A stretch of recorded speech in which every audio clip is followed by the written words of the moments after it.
কোনো যুবক হয়তো বিয়ে করতে চাচ্ছে, কেউ হয়তো চাকরি পাওয়ার আশায় আছে, কেউ হয়তো আরও বেশি টাকা উপার্জনের ধান্দায় আছে, কেউ হয়তো তার স্বাস্থ্য সমস্যা নিয়ে ঠিক করার চেষ্টায় আছে, কেউ হয়তো তার অর্থনৈতিক সমস্যা সমাধানের চেষ্টায় আছে, আবার কেউ হয়তো পারিবারিক সমস্যা মোকাবেলার চেষ্টায় আছে। প্রত্যেকেই কিছু না কিছু আকাঙ্ক্ষা করছে, কিছু না কিছুর অভাব বোধ করছে।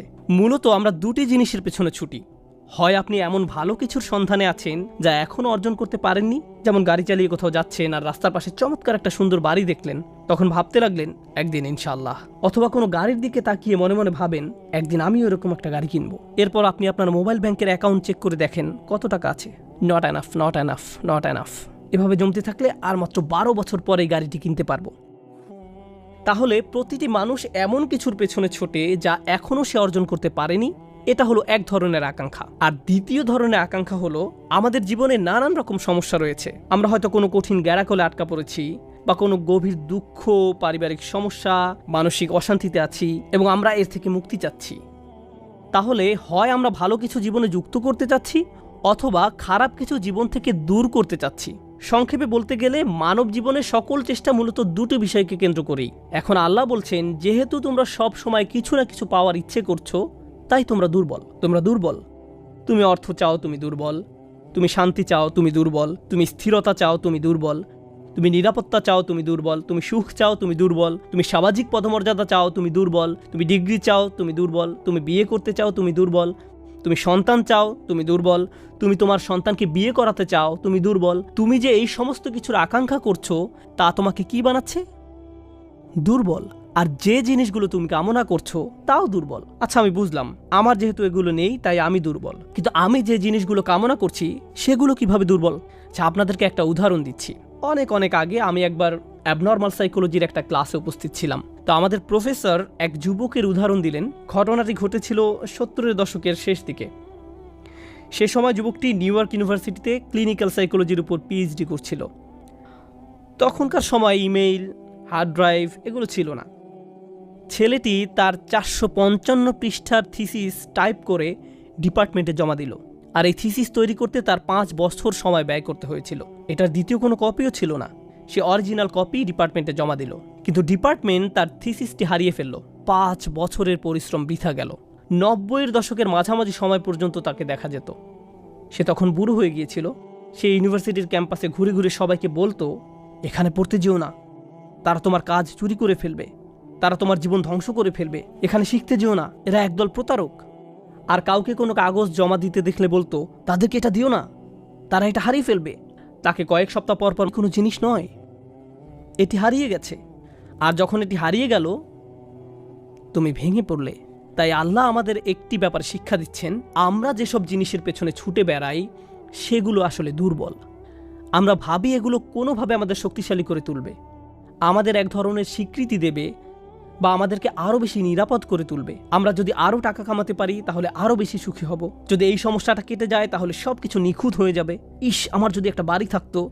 আমরা বহুদিন ধরে এই অ্যাপার্টমেন্টে বাস করছি, প্রতি মাসে কত টাকা ভাড়া দিচ্ছি।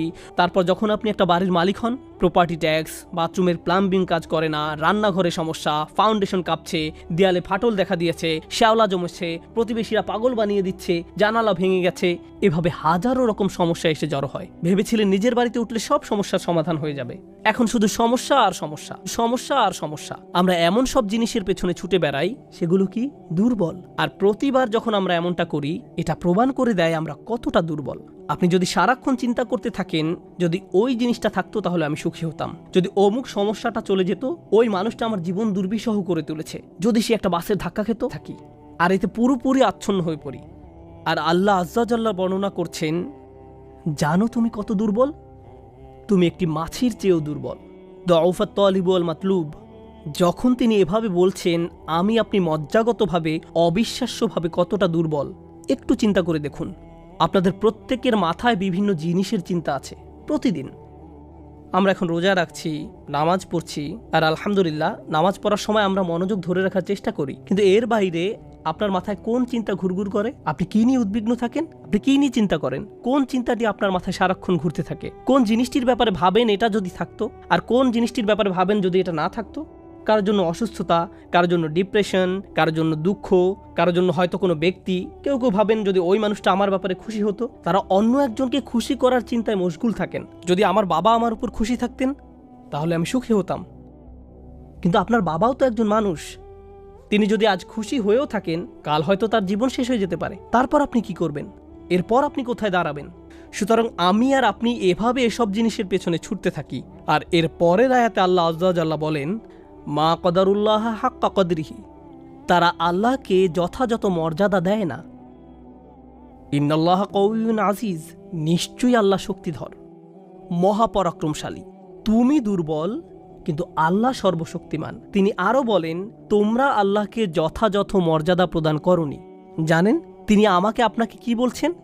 তিনি বলছেন, তোমরা বিভিন্ন জিনিসের পেছনে ছুটবে, তোমরা বিভিন্ন মানুষের পেছনে ছুটবে, তোমরা এই দুনিয়ার যত কিছুর পেছনেই ছুটো না কেন, এর প্রতিটি জিনিসের একদিন সমাপ্তি হবে।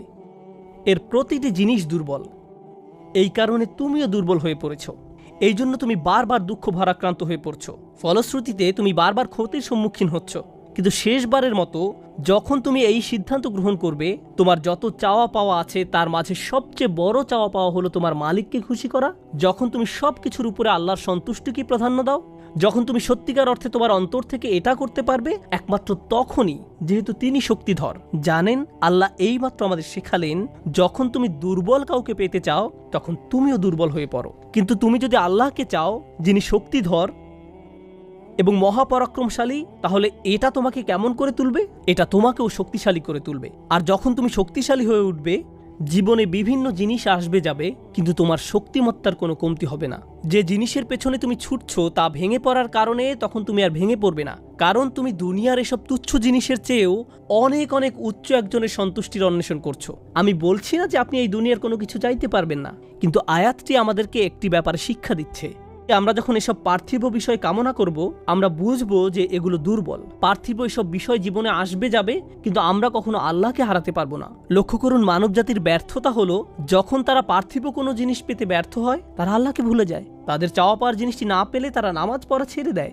তারা যা চায় তা যদি না পায়, তারা এভাবে বলে, এভাবে দোয়া করার অর্থ কি? তারা যখন তাদের আকাঙ্ক্ষার বস্তুটি পায় না, তখন দুঃখ হতাশা একেবারে ভেঙে পড়ে এবং বলে, আমি তো আল্লাহর সাথে কথা বলার শক্তিও পাচ্ছি না। এমনটি ঘটার কারণ হলো, সমস্যায় পড়ার পূর্বে আল্লাহর সাথে তাদের বন্ধন শক্তিশালী হয়ে ওঠেনি। যদি সে বন্ধনটি আগে থেকেই বর্তমান থাকতো, যেমন মূল যদি শক্তভাবে গাঁথা থাকে, তাহলে ঝড় এলে এদিক ওদিক দুলতে থাকে, সম্পূর্ণ ভেঙে পড়ে না, মূলের উপর দাঁড়িয়ে থাকতো। আর ঝড় চলে গেলে আবার ফল দেয়া শুরু করত। এরকম একটা উপমার কথা কোরআনে অন্যত্র এসেছে, আসলুহা সাবিত ওয়া ফারউহা ফিস সামা। লা ইলাহা ইল্লাল্লাহ হলো এমন একটা বৃক্ষের মতো যার শেকড় মাটিতে এবং শাখা আকাশে উত্থিত। এটাই ঈমানের শক্তি। এই আধ্যাত্মিক শক্তির ধারণাটি আরও পরিষ্কার করার জন্য আমি আপনাদের নিকট একটা উদাহরণ পেশ করব।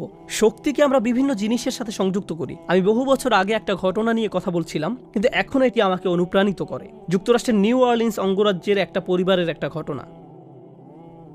পরিবারটা ছিল অনেক ধনী, তাদের গাড়ি ডিলারশিপের ব্যবসা ছিল, তাদের দোকান ছিল একেবারে সমুদ্র সৈকতের পাশে। তারা দামি দামি গাড়ি আমদানি করত এবং বিক্রি করত। এরপর হ্যারিকেন ক্যাটরিনা আঘাত হানল।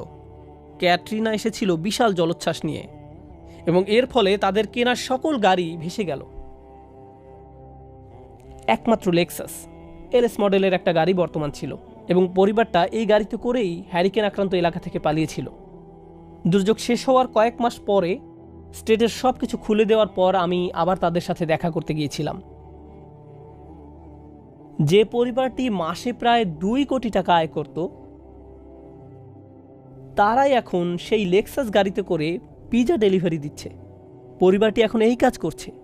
এক ব্যক্তির পিজা দোকানের জন্য তাদেরকে হায়ার করা হয়েছিল।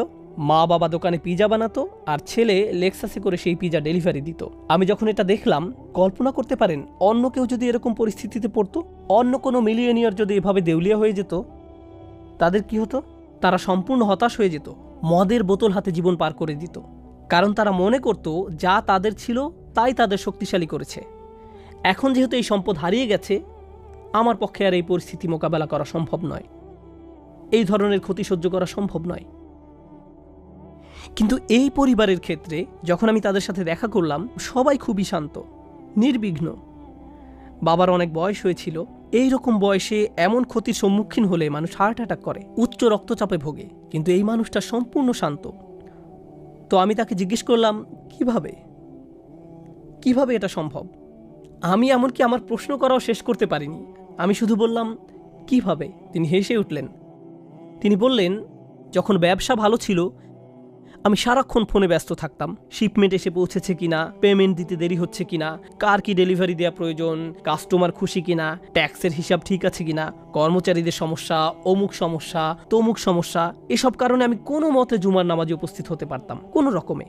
কিন্তু এখনও তো টেবিলে খাবার আছে, এখনও তো আমাদের মাথার উপর ছাদ আছে, আর এখন আমি নিশ্চিন্তে মসজিদে গিয়ে নামাজ আদায় করতে পারি।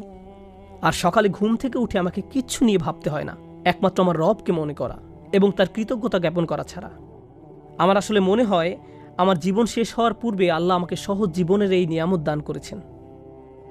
সেই বাবা এটাই বলেছিলেন, কোনো সাধারণ মানুষের পক্ষে এভাবে কথা বলা সম্ভব নয়। আপনি যদি এমন কথা অন্য কোনো ব্যবসায়ীকে বলতেন, সে বলতো এই লোকটার মাথা নষ্ট হয়ে গেছে, তার সকল সেন্স নষ্ট হয়ে গেছে। আর এই জন্যই এখন সে তার মাথায় এই পরিস্থিতির একটা যৌক্তিকতা খুঁজে নিয়েছে। আপনাদেরকে একটা কথা বলছি, একজন মানুষের পক্ষে কেবল তখনই এভাবে কথা বলা সম্ভব যখন সে বুঝতে পারে যেসব জিনিসের পিছনে সে ছুটছে তা দুর্বল। কেবলমাত্র আল্লাহই শক্তিশালী।